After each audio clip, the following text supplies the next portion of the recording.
Palo Mayombe. Itiambo. El Ituto del Palero. ¿Qué nombre recibe esta ceremonia? El nombre es Itiambo. ¿Quién puede participar en ella? Los ahijados, padrinos, hermanos y amistades religiosas del difunto que pertenezca a la misma casa y familiares cercanos como la madre, el padre, esposa e hijos. ¿Quién dirige esta ceremonia? Siempre y cuando la sepa dirigir puede ser un tata en Kisimalongo, un tata en Ganga o padre en Ganga. ¿Qué consecuencia puede haber si el quien dirige la ceremonia no está facultado?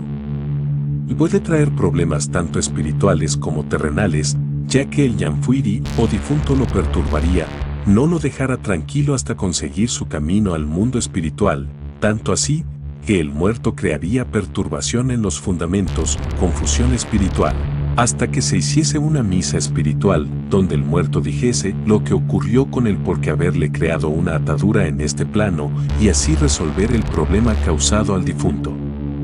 ¿Qué consecuencias le traería al ñanfuiri o el difunto al tata por hacerle una ceremonia mal hecha?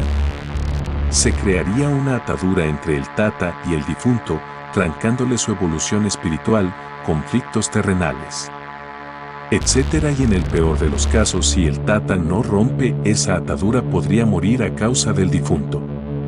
¿Qué preparación lleva esta ceremonia?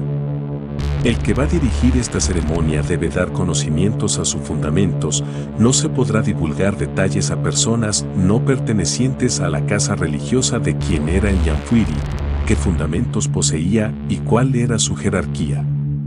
Esto último se mantendrá en sumo secreto. Luego se limpia todo muy bien.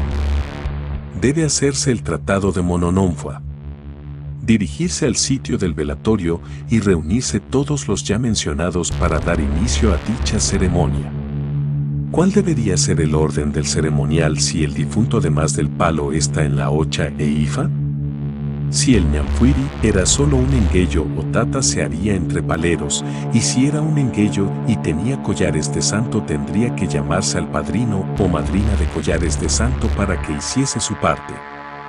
Y si era un enguello y tenía santo coronado, primero debería ir al ituto y luego el itiambo. Y si era un tata, lo del palo va primero y después lo de ocha e ifa. ¿Existen ceremonias posteriores al itiambo? Si a los 21 días debe hacerse la ceremonia de ñangud, al año debe hacerse la ceremonia de la carnera y a los 7 años debe hacerse la ceremonia de mambe. Después del fallecimiento del palero, ¿cuál sería el destino de los fundamentos?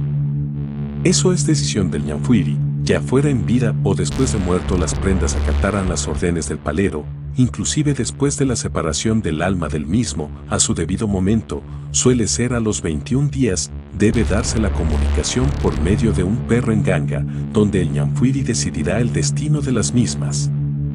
¿Cuál debe ser el uso y el destino de los fundamentos en las manos de los herederos? Se seguirá la regla y quedará como objeto de atención y canal para comunicarse el ñanfuiri.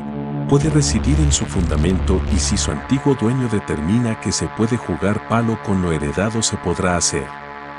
El ñanfuiri en su partida podrá determinar si queda solo como fundamento de atención o de trabajo, o cualquier cosa, bien sea la montura o la entrega de un resguardo, y cómo será su limpieza y posteriores cuidados.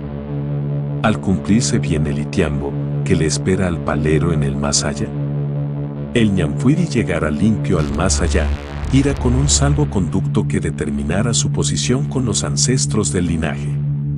Queda de parte del tata que oficie la ceremonia el que quede las cuentas claras y saldadas en este plano para que no tenga nada que pagar en el otro. Así, con el tiempo puede llegar a ser un espíritu de luz o guía del munanzo.